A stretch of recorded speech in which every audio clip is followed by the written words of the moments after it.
到了周朝初期，思想上最大的突破是周人提出了天命论，和殷人的鬼神论一样。周人认为人的命运乃至自然界万事万物也都是由天或鬼神决定的，要命在于其不同点。不同在于周人的天命论只强调人的道德行为决定人的遭遇，也就是说，好人有好报，坏人有恶报。显然，这是专门来为殷人认为，不论好坏善恶，只要拿着占卜、祭祀、咒术三件法宝，就可以求福避祸这种不合理的 bug 打的补丁。至于周朝人为什么会想到打上这个补丁，显然是因为相信无生不有，命在天的纣王荒淫无道而丢了江山，周朝取代了商朝，周文王以有德取代了商纣王的无道，所以天命是保佑有德而抛弃无道的。也正是由于新的周王朝急需要为取代商纣营造合法合理性，这种崇尚有德的天命论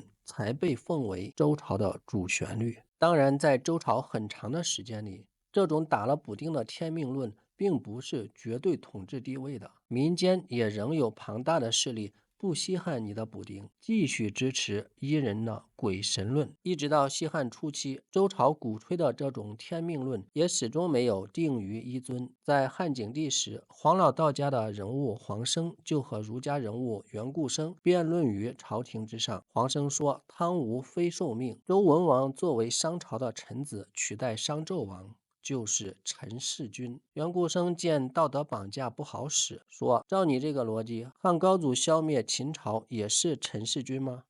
汉景帝赶紧出来打圆场，说：食肉不食马肝，不为不知味。言学者无言汤武受命不为愚。其实这种原始的信仰，直到今天恐怕也不敢断定已灭绝。比如对于犯罪分子该不该拥有一部分人格权利，罪犯该不该和大家享有同样的某些机会等等，这些争论既是法律问题，也可能有更深的思想渊源。周朝人天命论的核心是天赏罚善恶，将人的道德行为视为支持人类存在的最高价值。说白话就是好人应该活千年，坏人通通早死绝。一个人不干好事就没有活着的价值，但是问题就在于理想很丰满，现实很骨感上。周朝人的天命论理想中是让好人有好报，坏人都完蛋，而现实是善恶无争，报使多爽，也就是人们常常怨恨的那样，好人不长寿，坏人活千年。特别是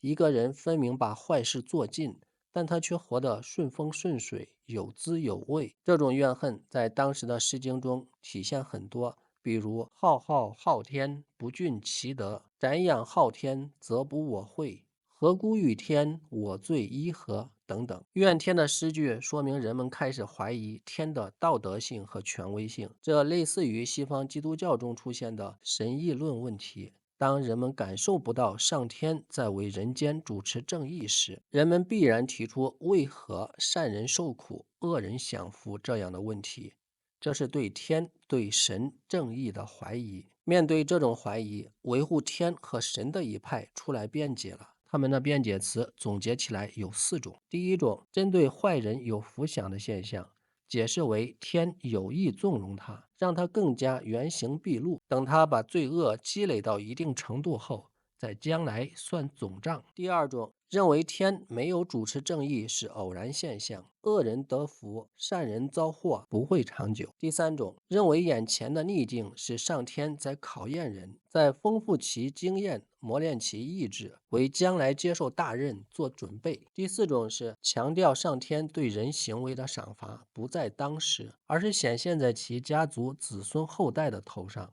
虽然维护派用以上4种观点来解释天命论，但已无法阻止怀疑精神在人们的心中生根发芽了。人们对传统信仰进行了深刻的反思，人的行为品德有没有可能和他的遭遇无关？人的命有没有可能是被一支神秘而不可知、不可沟通的力量胡乱盲目地规定的？总之，有了这些反思，一方面催生出了盲目命运观这种信仰，也在同时有人认为还是阴人的鬼神论靠谱，把一切都丢给鬼神。这种信仰几乎可以解释一切，也不用什么辩解维护。因为当人们对鬼神的祈求没有得到福佑或回应时，人们当然会产生痛苦和不安，但人们往往会归咎于自己在与鬼神沟通时可能犯下了什么错误，也许是祭祀时间不对，祭品不干净，也许是自己对卦象的判断解读